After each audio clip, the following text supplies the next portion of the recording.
Good day, everybody. We'll talk about image today.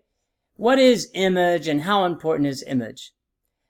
Well, image is how you project yourself to others. It is the way in which you talk, the way in which you converse, the way in which you behave with other people. That other people could be workplace, it could be your friends.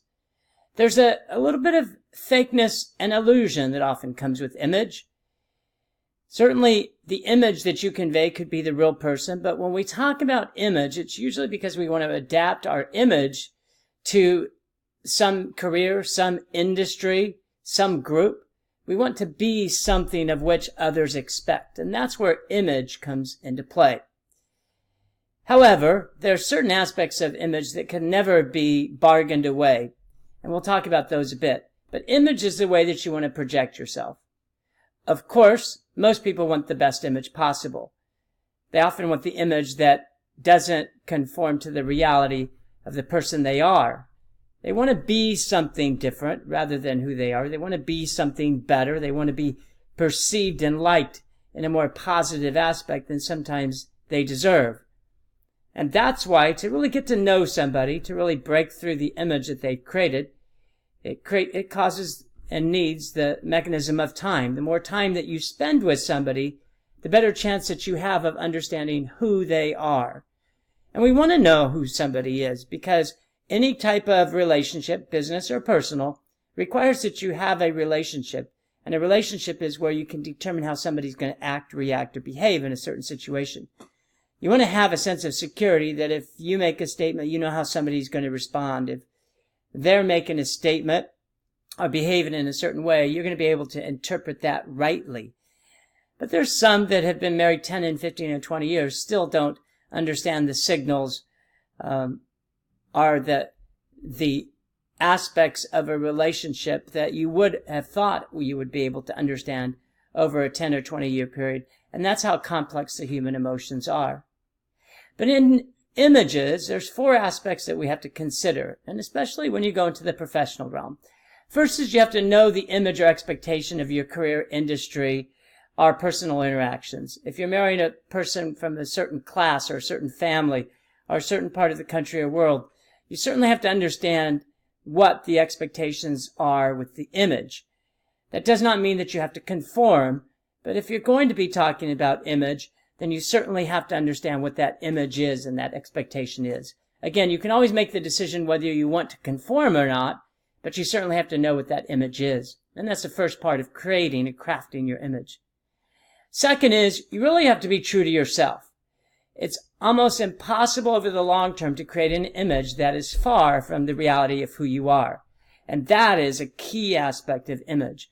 Especially in organizations, they're trying to create an image that is in direct contrast with how they interact with their employees and their customers.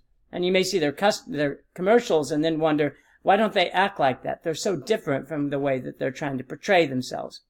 So you have to be true to yourself. So now that you know the expectations, now you know that you have to be true to yourself. The third thing is you have to create your image. If the image is exactly who you are, know the repercussions. There are some people that say, take me as I am. If you don't take me, that's fine.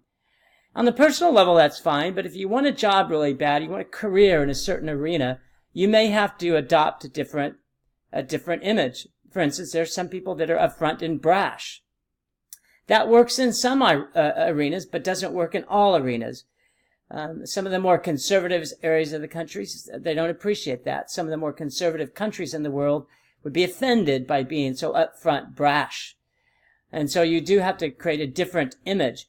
And that image has to be slightly different than who you are, but not completely different. It's balance. It's a line. It's knowing where the line is. And this is where judgment comes into play, which is so difficult when you talk about image. It's not impossible, but it's very difficult to have the right image because it's in degrees. We're talking degrees from who you are. If you go too far, then certainly the second aspect is you're not going to be true to yourself. But you have to go a little bit far so that you can conform a bit. But stepping out and being a bit innovative is certainly not contrary to the type of person that you want to be in the image that you want to promote. Standing out somewhat is often not the worst thing. And lastly, you have to think before you speak. If you create an image, that means that you're creating something of which you're not 100% are. Again, you're still staying true to yourself, but you are trying to temper some aspects that would not conform to the expectations. And so one of the great lessons that you could ever learn is to think before you act. Not easy to do, especially when emotions come into play. But if you can think before you act, you really go quite a long time to maintaining the image that you want. There's a great Chinese saying that says, never argue with people who buy ink by the barrel, which is newspapers and the internet. It's the same concept of know who your audience is, and then make sure that as you promote yourself, that you're very aware of the power that those individuals can have on your image. So those are the 4 aspects. It's a great discussion that one can have on image and how to create the image and how to maintain the image. Everybody have a great day. Look forward to chatting again.